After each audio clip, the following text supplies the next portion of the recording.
Ladies and gentlemen, boys and girls, welcome back to Basketball Conference, the ACC Football Podcast. My name is Joey Weaver. He is Mike McDaniel. Mike, we're talking about the Tigers today. Who we got with us?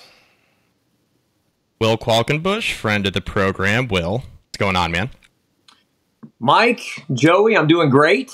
Glad to be with both of you guys and really excited to chop it up a little bit about the Tigers. I've not talked about Clemson very much at all this offseason, so I'm really excited to, get the muscles going again. Very nondescript football program, doesn't get a lot of attention, really just kind of flies under the radar in a lot of ways. So you got to remind the people that they're there sometimes. Yeah, that's kind of why I'm here. Just the lone, like John the Baptist, man, just the lone voice shouting in the wilderness. Well, appreciate you joining us here again today, Qualk. And it's always fun having you on to help preview Clemson every year. Wanted to start off. We start these a lot of times talking about the head coaching situation at a lot of these programs, and we've mentioned on a couple of these already that there's a couple of these situations where the head coaching situation is just not interesting. There's just nothing that we can bring up, about Dabo Swinney at this point. Like, there's no job in danger situation going on, anything like that. He's just going to be there, feels like, as long as he's going to be there and do what he does. So what I did want to talk about was the coordinators. One of the things that we saw this offseason was something we have not seen him do, in my memory, at least in a long time, if not maybe throughout his entire tenure at Clemson, is made the decision to move on from offensive coordinator Brandon Streeter. I guess we'll call it a firing. Maybe that's a harsh word that Dabo didn't want to use, but he fires Brandon Streeter, goes out and gets Garrett Riley, who is the offensive coordinator of the TCU team that made the national title game. It seems like a huge upgrade. What do you see? What went into that move, and do you think that does that make the entire difference for the offense coming into this fall? Well, first of all, I will say that you're right in your description of Dabo Swinney. He's not that interesting from the outside, but there were a lot of narrative, overarching things that sort of came to a head in January. I do work for Clemson women's basketball, and I was about to shower when the news of Brandon Streeter's firing, before a game in a hotel room somewhere in the ACC. I can't remember exactly where I was, but that news came out, and it was shocking. I don't think it was shocking that Dabo Swinney eventually made a change, but it was shocking that it happened after 1 year with Streeter coordinating the offense. And the reason for that, I think probably there's some reason that it was shocking that was grounded in something true, and some reason that was grounded in a total falsehood that perpetuated within the Clemson fan base. The truth of the matter is this offense was better but not good enough last year. You look at any preview of DJ Uiagalelei at Oregon State, and it will tell you that DJ was better. He had 22 touchdowns, 7 interceptions after an abysmal 21. That's a much better deal. He completed, I think, around 63% of his passes. Much better deal. They ran the ball a little bit better, and they scored a little bit better. But when you consider these factors, the Notre Dame game in a horrendous weather situation, Notre Dame was able to establish the run. Clemson was not, after saying in camp and then during the season that that's what they really wanted to do. South Carolina game. You've got 4 possessions down a point in your own stadium. You get 1 possession at the minus 45, and you can't even get a field goal. Now, we're not talking about, a kicker with, you got to get it inside the 15 to feel good. BT Potter can hit from 55. That's how sorry Clemson was at moving the football at the end of the South Carolina game. Then you go to the Tennessee game where you run 101 plays, you're a 500-yard offensive unit, and you can't score in the red zone. Now, some of that is BT Potter missing a bunch of field goals. He had 1 game a year his entire career where he just couldn't make a kick, and he didn't until the very last game of his career, which I kind of felt bad for him on that because BT had a great season. But even so, you got to be able to find the end zone. And one thing that consistently showed up was that they just didn't run the ball. Every loss, even some of the close wins, Brandon Streeter and Dabo Swinney would bemoan the fact that, we probably should have given it to Shipley more. We probably should have given it to Moffa more. We probably should have taken a little bit of heat off the quarterback. That was a consistent thing. And when you're consistently doing that over and over and over again, then that's why you need to make a change. It wasn't so much that Brandon Streeter was, unacceptably poor at preparing, or that the system was irrevocably broken. It was just that you weren't good enough and you were making the same mistakes. I think there was a little bit, and you talk to some people, and I would love to have some truth serum to kind of flesh this out. But you talk to some people, it was Dabo Swinney who was pounding the table for Cade. You talk to some people, it was Streeter pounding the table for Cade. Basically, they couldn't come to a consensus on whether or not Klubnik was ready to play, and so they kept running DJ out there. And I've had this argument several times, this discussion several times on air during the offseason. There were about 8 to 10 teams in the final AP Top 25 that won games with multiple starting quarterbacks, like getting them ready to play as starters. Clemson was not one of them. And so, I would argue that for the second half of the year, Clemson didn't even get one starting quarterback ready to play in these games. The best quarterback performance in the second half of the year was Cade Klubnik off the bench against North Carolina in the ACC championship game. So I think all of those things were well founded. Now there's this other thing with Dabo Swinney, and this is where he gets a little more interesting internally, because there was this murmuring because of the inability to adapt fully to the portal culture, and this notion that, by the way, is not true, that Clemson's not competing in NIL. There's a reason that Clemson was in that handful of NIL collectives that went to D.C. Graham Neppy, AD, went to D.C. to lobby.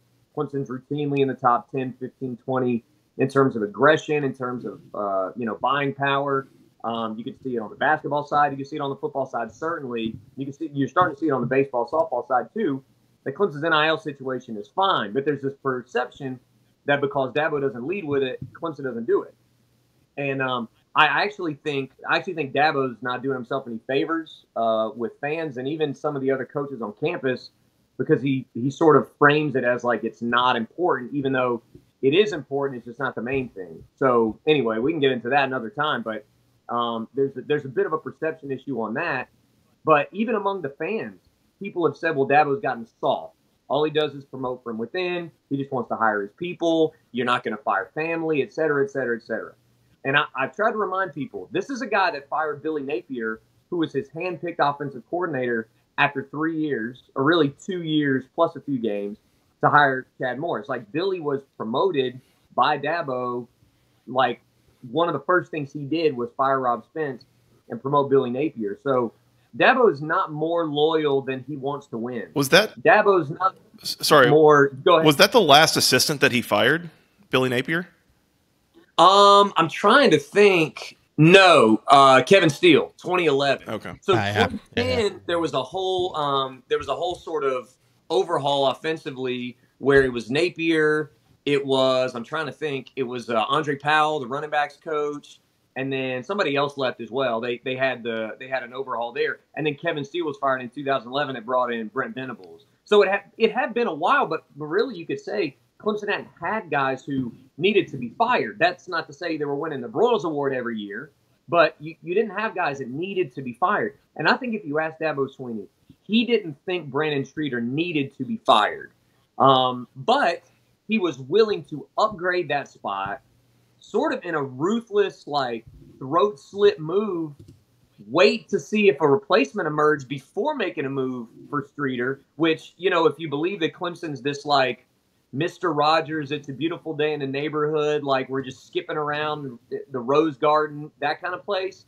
Those kind of places don't fire your next door neighbor and a guy who's been in the program and a guy who an award in Clemson's athletic department is named after him, Brandon Streeter, because he played through a broken collarbone when he was a quarterback here. You don't just fire that guy after waiting to see if a better alternative comes up. That ain't how you do things if it's like a soft program.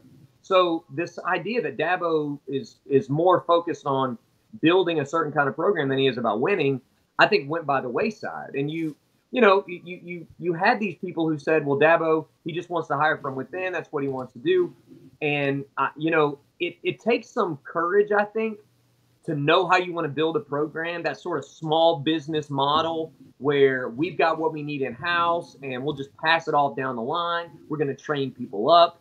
We're going to hire when we need to, but we'd really like to promote from within. It's the same basic principle that he uses with his players and kind of eschewing the portal unless it's absolutely necessary for a backup situation. He basically has started to tear that down.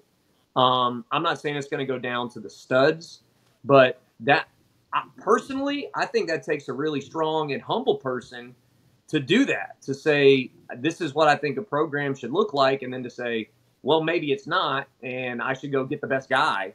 And lo and behold, he didn't just fire Brandon Streeter and hire somebody. He hired the best coordinator on the market. So that's the part of this on the offensive side that's bringing some real intrigue. And I think it's added a jolt of excitement to Clemson fans, too, because there were lots of folks who fell into that camp of Dabo's too soft to win another national championship. And I think those folks have been reinvigorated. I believe that. I'm just thinking through, like, Nick Saban, he adjusts his mindset, right, years ago with, power run, power run, power run. And now all of a sudden we have Tua, we have Jalen Hurts. Go on down the list. We have all these quarterbacks that now can create in a spread offense. That's what we're going to run now because that's where college football is headed. I think that Dabo kind of breaking the mold of hiring from within, not necessarily going outside the program very frequently, not necessarily firing family, so to speak, very frequently, kind of going outside and breaking the mold. Joey and I said it at the time when he decided to move on from Brandon Streeter and hire Garrett Riley, that we thought that was a really important move for Dabo Swinney to make, not because, Dabo and Clemson would necessarily fall off to like an 8-win program. Joey and I never thought that. But what Joey and I thought from the outside is that this is a team that's taking a clear step back from a national championship level if they continue down the path of this Brandon Streeter offense that is not as explosive as years past. Some of that is offensive coordinator driven. Some of that is quarterback driven, right? The fact that they went back-to-back generational quarterbacks at the position, right, at the college level with Deshaun Watson and Trevor Lawrence, and then just having naturally a little bit of a fall off from DJ, who, did improve last year, was a better quarterback. But I think what was clear is Clemson was lacking that explosive offense that we've seen in the past, even with the improvement last year, which is why I think bringing Garrett Riley in, Qualk, to your point, does add an element of excitement in terms of how explosive this Clemson offense can be, just from a scheme perspective, before you even bring in the offensive skill talent that Clemson still has on the roster. Well, and I think one of the things that's cool about it is that, Lincoln Riley and Dabo Swinney, in terms of the way they have built their programs, very polar opposite. But the reason Garrett Riley's at Clemson is because Dabo's on the phone with Lincoln Riley bouncing names off of him. And he says, what about my brother? And Dabo's like, well, he wouldn't come. And sure enough, he was interested and willing and wanted to come. Now, I'm also going to say this, like Dabo, I think Clemson fans get a bit of a complex about this. Like Dabo's the pure messiah or whatever. I mean, they probably wouldn't use that strong language, but like he's the only guy that's doing it the way that's good and everybody else sucks. I think if Dabo Swinney were building Clemson when Lincoln Riley was building, let's say, Southern Cal, he would use the portal. Like he just would. He just is not in a position where he has to do it. Right. Where he has to do it right now. To your point, Mike, about it's interesting about coaches making adjustments. If you listen to Nick Saban this offseason, and if you look at the trajectory of the Alabama quarterback battle right now, if Jalen Milroe really has the inside track there, it looks like Alabama's going back to like Jalen Hurts because Milroe looks a little bit like Hurts. And so I kind of think Saban's like, okay, Georgia's ground and pound. They're more physical than us. We've lost a little bit of that. We need to get back to that. And I think Dabo's kind of doing the same thing. I mean, when Chad Morris came in 2011, he came preaching tempo. The guy chugged Red Bulls all day, every day. And it was go, go, go. But Dabo called the offense the power spread. And they've already sort of termed the Garrett Riley offense the dirt raid, because of how passionate he is about running the football. And why wouldn't you be when your two best skill players are Will Shipley and Phil Maffa, and you've got a quarterback in Cade Klubnik that certainly is capable with his legs. I mean, Garrett Riley had a 1,200-yard rusher last year, and then he had a 600-yard rusher behind him that ran the ball something like 340 times, thereabout, maybe a little bit off there. But, I mean, they ran the ball at TCU. Quentin Johnston and Max Duggan and the receivers got the glory there, but, like, Kendrick Miller's a stud. That run game was very, very good. And so I think this is a little bit of Dabo saying, okay, we've had this offense. It worked a little bit, but there's been some inertia where we kind of just tried to do a little bit too much, and we maybe been a little bit passive. One of the things that I've said since 2019, 2020, and I'm not the one originating it, but lots of folks, I would say fans started noticing it before a lot of the media types did, that, Clemson's doing a lot of letting the defense tell them what to do. It was that we're going to take what the defense gives you. Well, when you have T. Higgins and Travis Etienne and Trevor Lawrence and, Mike Williams and Jordan Leggett and, Deion Kane and, those guys, Justin Ross, Hunter Renfro, like when you have those guys, yeah, you can take what the defense gives you. But when you stop having the horses, then the defense is going to win those battles. And so I think now Clemson's back to, we're going to tell the defense what we're doing, and we're going to dare them to stop us, and we're going to make it difficult for them to know what's coming. And you're already seeing a little bit of that take shape in camp, where the defense is noticeably frustrated and sort of communicating that in interviews. And we've seen a fight on the practice field. Been a little bit since Clemson had players kicked out of practice for players plural, kicked out of practice for fighting like that. And so I think it has ratcheted things up because there is an intensity, there is a confidence, there is a certain vibe that Garrett Riley brings to this offense that not only has invigorated the players, but I think this offseason too, they talked a lot about accountability, and Dabo's fond of saying that this is the most accountable team he's had in terms of they have a point structure somehow, and the guys have been more accountable, whatever that means. I think the coaches too, like when you listen to the way people are, like insiders talk about it, and the way that staffers and coaches, and I've heard different people talk about, there's a different feel. I mean, like the families of the coaches feel it, and so there's some negative to that because I won't say country club, but I mean, if you're in the Clemson family, I mean, we've talked about it, you feel like you're in. Well, now if you're Tyler Grisham, for instance, and your receiver core, I'm a big fan of Grisham, but if your receiver core has been lackluster at best the last 2 years, it's starting to feel a little hot in the seat of your pants. Because if they can fire Brandon Streeter, if Dabo Swinney can fire his neighbor, then he can fire you at any moment. And so it's not just a reinvigoration for the players and the fans. I think there's also been a little bit of a reinvigoration and a refocusing of the coaches, and maybe there had been a little bit of a lull developed there as well. Let's take a quick second to remind you about Section103.com. It is the internet's premier place for all things wonderful, wonderful Georgia Tech apparel. They have T-shirts, sweatshirts, hoodies. They got a couple of three-quarter shirts. They got buttons, stickers, all sorts of things. Things for men, women, children, something for the whole family. Every Georgia Tech fan in your life can use something from Section103.com. Use promo code GOACC for 10% off your first order. They've got some new things all the time coming. Recently came out with some new player shirts, jerseys, I guess as the kids would call them. Things with a logo on the front, a number on the front, and a number on the back, along with a name. They got shirts for both Zach Pyron as well as Dante Smith, who kind of project to be Georgia Tech's starting quarterback and running back this year. So if you want to support those players, I believe they get some NIL money out of it too. So just keep that in mind for what it's worth. They've got the Juniors Grill shirt. They've got all sorts of great products there. They've also recently come out with a clearance section. So if you're looking for some T-shirts or a couple of hoodies for a slightly lower price point, go check out the clearance section. Once again, it is section103.com or at section_103 on Instagram. Give them a follow.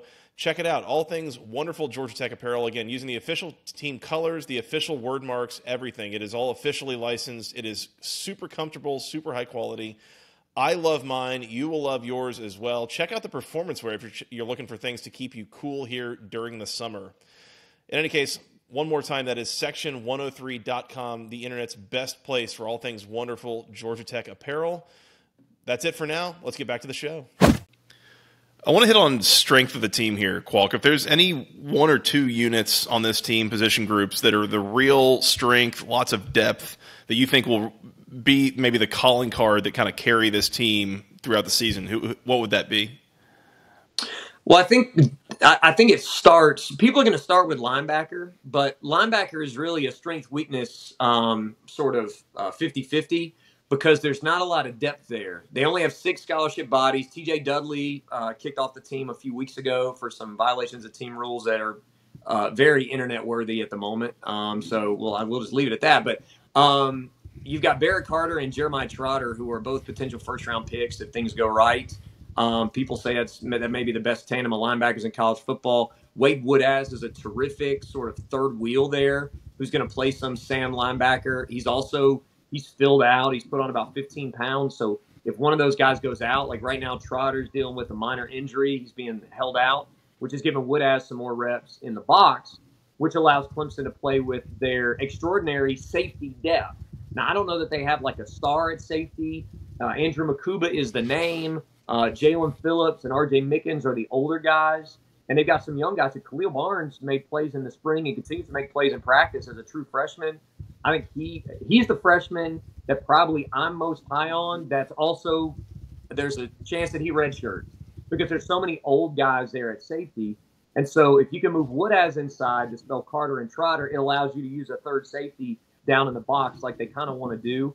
And so I say all that to say the real strength of this team, there will likely be some skepticism here. And I think the national perception is different than the local perception on this, is the defensive line. Now, I don't think the perception is different on this year's defensive line, but I think there's some skepticism in Clemson Nation about defensive line play because you just had, I mean, we talked about this. You had 3 different guys on your defense that were first-round caliber players in Trenton Simpson at linebacker, in Brian Brzee, defensive tackle, and Miles Murphy at defensive end. You had 3 of those guys leave.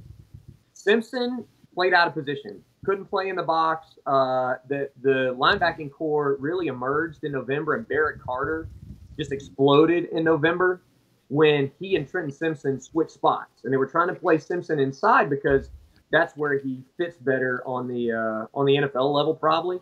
I'm not sure that did him a whole lot of favors because he just wasn't quite as productive there. Carter was productive in the box. And so you had Simpson kind of playing out of position. So, you lose a really good player, but like you feel like you can put that back. Murphy, I'll just go ahead and say it, great NFL talent, super talented guy, one of the most overrated players that I've seen in the Dabo Swinney era. 5-star recruit. He was productive, but you didn't really see him take over many games. He was very inconsistent with his pass rush. You didn't notice him. I think if you walk down the street at Clemson, I know this is a high bar, but like when you're replacing Cleveland Farrell and Christian Wilkins and Dexter Lawrence and Austin Bryant, those guys, like if you can walk down the street of downtown Clemson and nobody knows who you are, that's not good. Like you're not leaving a mark on the program like that. Miles Murphy is going to be a guy that was drafted very highly out of Clemson that Clemson fans won't miss because you've got guys in spades coming in. You've got Xavier Thomas who's back up front. You've got young guys. TJ Parker has really emerged as a freshman that could help him on the edge. And then it's the best defensive tackle group in America. Nick Easton has built a behemoth inside with Tyler Davis and Rook Orororo. Rook, I think, is going to be a first-round pick by the time this thing is done. He can flex out the end some, especially in the 3-4 alignment. This is a guy that hadn't played a lot of football. He's one of those projects that's really worked out. And then you've got young guys behind them. Well, you've got older guys. DeMonte Capehart was a former 5-star recruit. Trey Williams, a former 4-star recruit. Older guys that have been in the pipeline. And then Peter Woods, who is a freak, 5-star kid from Alabama that they brought in late in the process last year. You've got Vic Burley inside as well, who's going to be really, really good. Stephon Green's going to be really, really good. They got to figure out how to get snaps for those guys. Peyton Page is a guy who came in at 400 pounds. He's down to 315 at the nose. Just a massive human being that's really remade his body. Defensive line, and particularly defensive tackle, is the strength because there's depth. I think linebacker will be the answer on the defensive side, but that's only because of the top 2, maybe 3. So I'm going to say defensive tackle. On the offensive side is very clearly running back with Shipley and Maffa. But then a little bit like linebacker, behind those 2 guys, there are some what-ifs. There are some sort of like low scholarship guys, like in your bottom 15 or 20 scholarships, like Keith Adams Jr., whose dad had 1 billion tackles when he played linebacker at Clemson in the 90s. You've got guys like the Haynes kid that's come in and the Green kid that's come in. Both freshmen that have made a mark. You have a guy named Dominic Thomas who's nicknamed Quadzilla. He's like 5'8", and he has the thickest quads you've ever seen. He's probably the number 3 running back right now as a walk-on. So the running backs, because Shipley and Moffa are there, are gonna be pacing this thing. Outside of that, there are questions. Klubnik's leadership, his intangibles, his playmaking ability, not at all in question. Decision making, very much in question. Pocket presence, very much in question. Ability to, throw the ball away, like not take a sack. Those are things that he's going to learn. Dabo Swinney actually a couple days ago after scrimmage compared him to Deshaun Watson in that he makes a mistake and nobody cares because he doesn't care. And he said this about Deshaun. He said, you knew you were going to score 40. He throws a pick, you knew you're going to score 40. And so I'm like, well, he really thinks that Cade Klubnik's going to be a 40-point-a-game quarterback, and maybe he does. Major questions at receiver. They need Jake Brenningstool to step up at tight end, and I would say offensive line is probably a relative strength too. You got 4 starters back. You have everything but left tackle solidified, and there are. I mean, if you believe Dabo, there are 5 legitimate candidates. That's wrong. Dabo's always Pollyanna about that. That's just not right. There are probably 2 candidates at left tackle, neither of whom have very much experience. But particularly inside, you have Marcus Cade, a 3rd-year starter. You have Walker Parks, who is a multi-year starter at tackle and guard. And you have Will Putnam, who moved over to center last camp, who's very comfortable in that role. You've got better depth there. Young guys have come along. I think they've hit on recruits there. I think on the offense, I would say, sort of like the defense, running backs are like linebacker. But then in terms of depth and experience, the O-line is kind of like the D-line there. So I would say O-line maybe because of depth on offense and D-line, particularly D-tackle on defense. And I know I just answered like 4 other questions besides the one you asked, but that's how I got there. I had to show my work a little bit. You also answered a few of our additional questions, which was good. But receiver position is one I'm curious about because we touched on this a little bit earlier. We were talking about like the stud receivers that in the past. Go down the list: Watkins, Hopkins, Deion Kane, Renfro, Mike Williams. I mean, the list goes on and on. Justin Ross, I didn't even name there. Who are the guys on the outside for people to be aware of when they're watching Clemson play? Because Clemson, is it more the skill position talent on the outside, and is that more to blame for the lack of explosiveness? Brandon Streeter's offense just naturally wasn't as explosive. The answer probably lies somewhere in between, right? Yeah, it's a little bit of all that. This offense, when it was originally designed, there were a lot of shots. One of the years, I think it was 2019, at one point in the season, Trevor Lawrence had thrown like 2.6% of his passes between the hashes. Like that offense with Trevor Lawrence, I would say Trevor Lawrence, maybe a little bit of Kelly Bryant too, and then DJ Uiagalelei, very much outside the hashes. Did not want to attack the middle of the field, didn't even try. And when you have Martavis Bryant, when you have Mike Williams, when you have Nuke Hopkins, when you have these frisbee catching dogs, you can do that. You can afford to make that happen. DeAndre Overton, who's 6'6", even a guy like Cornell Powell late in his career could do that. You didn't have those the last 2 years for a number of reasons. I think one of them is that you brought in some guys in 19 and 20 that didn't pan out. Joseph Ngata, undrafted 5-star kid from California, undrafted free agent in the NFL, not healthy, not consistently productive. Frank Ladson now at Miami, super burner, probably a one-trick pony in terms of speed, not a great locker room guy, not consistent in his work habits, not consistent in producing on the field, transfers out. You got a guy. It's like only natural. Sorry, Qualk. It's only natural he goes and plays in Miami after the descriptions you just gave. Continue. That's right. And you know what? He was actually decently productive last year in Miami. But yeah, I'm sure there's some. I'm sure some give and take there. I'll be a little more gracious. I'll say too, he burned me a couple times with preseason predictions, so I do hold a grudge against him for that. Bo Collins has been a little bit of an injury problem, maybe a little bit soft. In fact, you know what? While I'm thinking about that, one thing that people don't talk about as much, and I'm saying like my people, like people in our audience, people who are here, and I know people around the country are talking about it. When Clemson's offense was clicking at its best, we're talking like even the Taj Boyd era back in the early 2010s. 2015, 16 with Deshaun Watson. I would say even heightened in 17 with Kelly Bryant because of the importance of the run game. There were rugged perimeter blockers. There were guys that would stick their nose in, put a hat on a hat, drive a cornerback. I was having this conversation a few days ago, and I couldn't remember the game. I was like, what game was it where Sharon Peake just like leveled a corner and just kept driving him backwards and then like drove him into the ground a couple times, like multiple pancakes. It was on a long touchdown. I was like, was that one of the Miami games?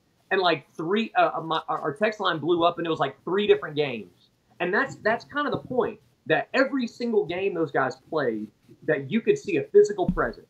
Now, it manifested in catching 50-50 balls and kind of mossing cornerbacks, and Mike Williams and Nuke Hopkins had basketball background, so it's like, getting a rebound, that kind of stuff. So you had that, but you also had willing blockers and capable blockers.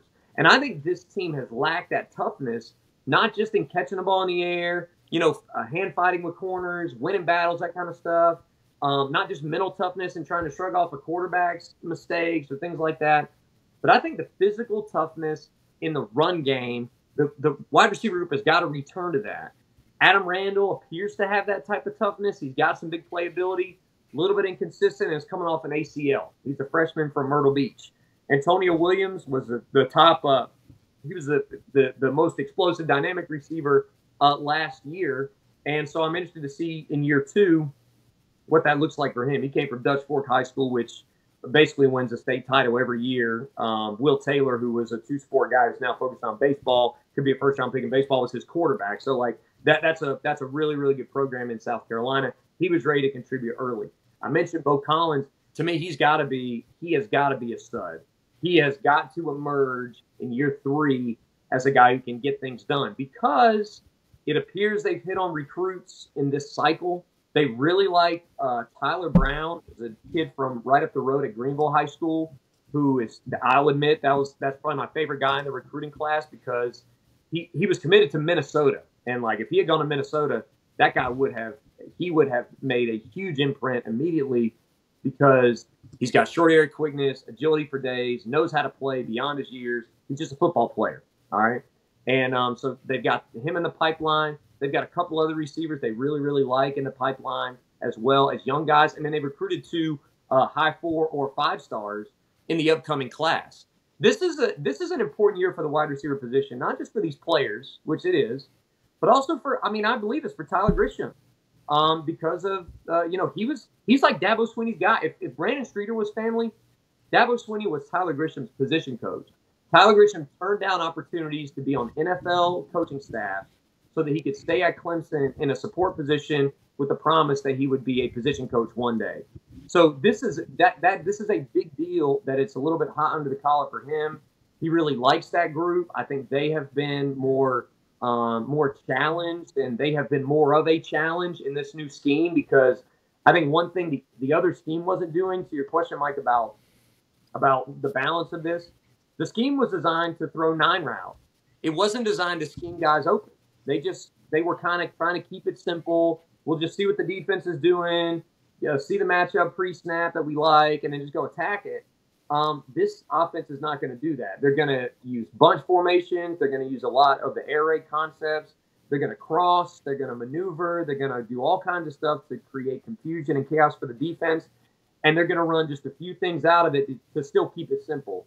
And so I expect this receiving group to be better, but they've got to stay healthy. They've already been healthier in camp than they've been in a while, and they've got to be consistently productive, not just catching the ball and running routes, but also blocking on the exterior for the run game. Qualk, I want to hit the schedule real quick. And looking at this, and with most seasons, there's maybe 3 games on this schedule. If you really squint and turn your head a little bit and kind of look at it, there's maybe 3 games that Clemson could possibly be an underdog in. But that's probably a stretch, and depends entirely on what Notre Dame and South Carolina turn into this year. When you look at this schedule and the way that it's laid out, I mean, a lot of these games, the toughest games on the schedule are pretty well scattered throughout. You don't have a lot of back-to-back situations here. Would you be more nervous about some of these big games? Again, I think about the Florida State game in late September. I think about the Notre Dame game at the beginning of November, and I think about the road trip to South Carolina on Thanksgiving weekend. Are you more nervous about those games, or would you be more nervous about some of the spots surrounding those games, such as the week after Florida State, you go on the road to play Syracuse, or the week before Notre Dame, you go on the road to play NC State? That's a great question. And I mean, I would concur with your assessment that this is like, if you squint really hard, you might could get them to 9-3. This is a 10-win program. Sometimes it takes the bowl game to get to 10, but it's a 10-win program. And so it's hard to see this team going any worse than 10-2. I would tend to subscribe to this theory. If we were talking about this earlier this week, actually on my show, if Clemson beats South Carolina, if they just get a field goal, one of those last 4 drives, like I was talking about earlier, then they've got a win streak at home that dates back 7 full seasons.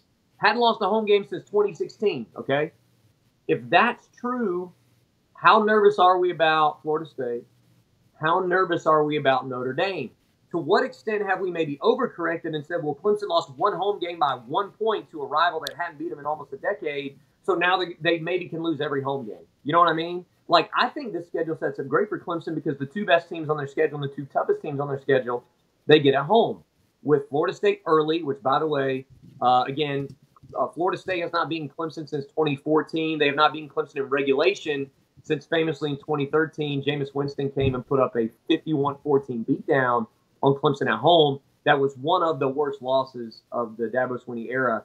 Coincidentally, I think maybe the worst loss since then was the Notre Dame game last year in South Bend, where Notre Dame physically punked Clemson in a way that teams generally haven't been able to, even if they've had better lines of scrimmage. That was as thorough a beating as I've seen Clemson take in a long, long time.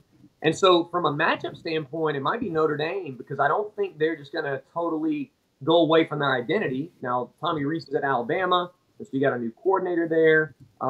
You've got Sam Hartman, who has had some ups and downs against Clemson, was very good against Clemson last year with a very green and injured cornerback position, getting absolutely roasted for 3 quarters in that game.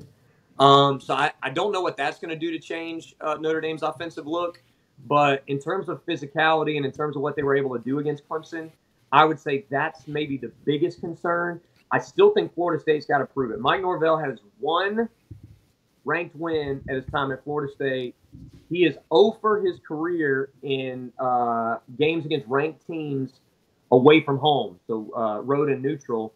Now, this is his best team, but can Mike Norvell win a big game is something that that's something that I really, truly believe is a question, especially when you consider like a lot of the hype surrounding Florida State in this offseason is because they barely beat 2 6-6 teams at the end of last season. Like when you think about it, when you say they beat Florida and they beat Oklahoma and look how the offense looked and all that stuff, that sounds great, but like Florida sucked and Oklahoma sucked.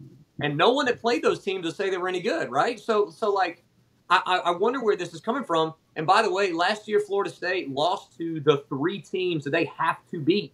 The 3 biggest games on their schedule, they all lost. The LSU game notwithstanding, and I've argued with Florida State fans all offseason, LSU was only ranked for one of the first 9 weeks of the season. They were ranked 25 and immediately bounced out. That wasn't a ranked team till November.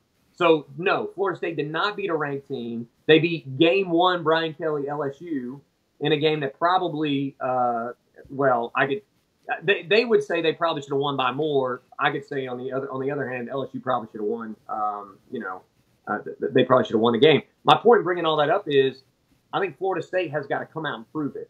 And when you've had sort of a historical problem with a team, oftentimes you're not just going to be able to barely crack that door open and walk through. You're going to have to kick it down. And I wonder if Florida State is that kind of team and program that can just kick it down. If you want to know my thoughts about the trickiest game on the schedule, I'm starting to talk myself into NC State. Clemson lost there in double overtime in 21 on the road. And I am really, really high on Brendan Armstrong and Robert Anae. I think people are sleeping on that combination. I remember Clemson's coaches talking about when they played Virginia in the ACC title game a couple years ago about what a problem Armstrong was. And for the first half of that game, he was. And he will be because Anae is going to let him cook. That Virginia offense was historically reliant on the quarterback to do literally everything. And so, I don't care as much about who's going to catch the ball. Don't care. Who was there in Virginia? guys that Brennan Armstrong found, right? I mean, we're talking about 3-star guys that Brennan Armstrong found. That's NC State. Who's going to run the ball? Who cares? Brennan Armstrong's going to run the ball. So I think that's the trickiest spot. I mean, maybe you could say in Miami. A lot of people like North Carolina. I'm still not totally sold. I think Chip Lindsey's a downgrade offensive coordinator there, and I still have major questions about that remade defense. So, like, I would say 10-2 is probably a good floor for this team. Maybe you could say 9-3. I think they probably drop one of these games somewhere. I just don't think they're quite good enough, quite crisp enough. They just don't have that right mentality to be able to go 12-0 through the schedule. But it's hard to know where that's coming because, as I said at the beginning of this answer, their toughest opponents and their toughest matchups are at home, where Clemson still has lost one game since Donald Trump was elected in 2016. So, like, coincidence? That's a lot freaking right. People are talking. They're saying things. It's true. They're to me, we've forgotten that because they lost their most recent home game, and so I think that's something that we have to consider here. I'm with you on the 10-2 prediction. I look at the schedule. I think NC State's a really tricky game. Notre Dame at home for the reasons you mentioned, the physicality problem that Clemson went up against last year. I think Clemson will be better equipped in that game this year offensively, but I do think that's a tough game. You do get them at home. I think that's helpful. I got to see it with South Carolina. I know South Carolina's getting better under Shane Beamer, no doubt about that, but I just wonder if last year was a little bit of an aberration just because of how mediocre the Clemson offense was in terms of just putting points on the board towards the end of the year. And then I agree with the North Carolina point. The game where I think, all eyes are on the September 23rd game against Florida State. I think Clemson, I'm of the opinion, like, Florida State's my pick to win the league because I think they have the best team on paper. I think your point about Norvell is well taken in terms of, like, not being able to win a big game. We haven't seen it yet. I think that's fair. I'm just going to go 10-2 because I think there are 2 losable games on the schedule somewhere, whether it's NC State or maybe South Carolina or Notre Dame. Like, there are 2 losable games here, and I think that Clemson still has to prove it in terms of, like, explosiveness offensively. But this is one of the best teams in the ACC, and they're still one of the best teams in the ACC. So I'm going to go with 10-2. Could they get to Charlotte? Absolutely. Do they play in the ACC championship? Probably, and probably against Florida State. And I think it'll be a rematch there, and we'll kind of see what happens. But I think 10-2 is where I'm sitting with this team. Joey? I was at 10-2 as well. I kind of wanted to go 11-1, but I feel like there's enough spots on here, and there's been enough inconsistency in recent years that I don't know that Garrett Riley fixes the entire problem. I'm going to pick Florida State to win that game, not because I think Clemson's all of a sudden vulnerable at home. I wasn't aware of the home winning streak that was barely broken there. It's more about you've got like a 60-year quarterback in Jordan Travis. You've got veteran depth all throughout that Florida State roster versus, again, kind of breaking in still a young Cade Klubnik and a new offensive coordinator. I think that spot lends itself to Florida State, but I picture Florida State and Clemson in a rematch for the ACC championship in early December, and I would be very surprised if there was something else that happened there, if there was anybody else involved. I'll say 10-2 because I think they lose that game, and I think they drop another one. We've mentioned a couple of the big games, but then there's also a couple of the spots where it might not be the best in terms of a look-ahead spot or something like that. So I'll say 10-2 as well, and I think we're all in agreement on that. And we all see Clemson in Charlotte come December. Yeah, and I'll say one more thing about that. I didn't mention the Duke game on Labor Day, which I think is another tricky spot because for a Clemson fan, playing Duke is supposed to be, it's a quasi-home game up in Durham. It's a nice leisurely road trip. You play a bunch of the backups and all that stuff.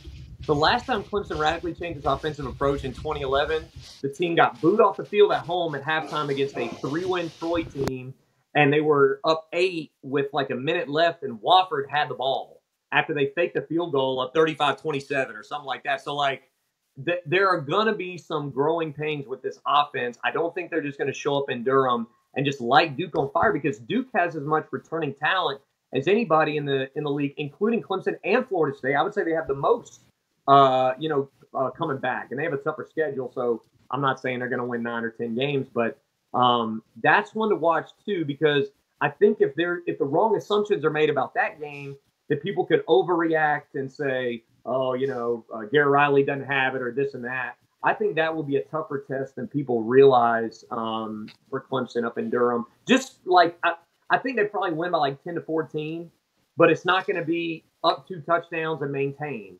It's going to be a bit of a grind and a bit of a slog to get there. I'd kind of be surprised if it wasn't. Qualk, this has been a ton of fun. Really appreciate you coming on. You want to tell the people where they can find your stuff real quick? Yeah, man. At Qualk Talk on Twitter. You can listen to us every day from noon to 3 on Clemson's flagship radio station, 105.5 The Roar. We have an app too, the Roar mobile app, so you can catch us anywhere. And we have a lot of fun. Thanks, guys. Really appreciate it. Absolutely. As y'all can tell, there's a reason we bring Qualk on. He's informed and he's entertaining. So go check him out there. Once again, at Qualk Talk on Twitter or at 105.5 The Roar there in Clemson. Go check him out. Mike, we got to get out of here. You want to come back and preview some more teams? We're almost there. We're almost there. We're on the home stretch here, so we'll come back and do that. In the meantime, find us on iTunes, Spotify, anywhere you find your podcasts. Again, Twitter at FTRSJoey, at Mike McDaniel SI, at BC Podcast ACC, and once again at Qualk Talk on Twitter. Send us an email, longest email address on demand, basketballconferencepodcast at gmail.com. Thank you. Where else, Mike, on the social medias? Facebook.com/basketball conference rate review. Find some of our podcasts there. YouTube.com/at the ACC Football Podcast, I think. For now. As long as we haven't changed it. Yeah, as long as we haven't changed it by the time you're listening to this podcast. That's right. Mike, that's all I got. Anything else before we get out of here? Oh, Instagram at BC Podcast ACC. Just want to sneak that Do it for the gram. Yep. Mike, this has been fun. You want to come back and preview some more teams? Yes, sir. Let's do it. We're getting there. For that guy, Mr. Mike McDaniel, for Mr. Will Qualkinbush, I am Joey Weaver. Thank you guys so much for listening. We will talk to you again very soon. Until then, go Tigers and go ACC.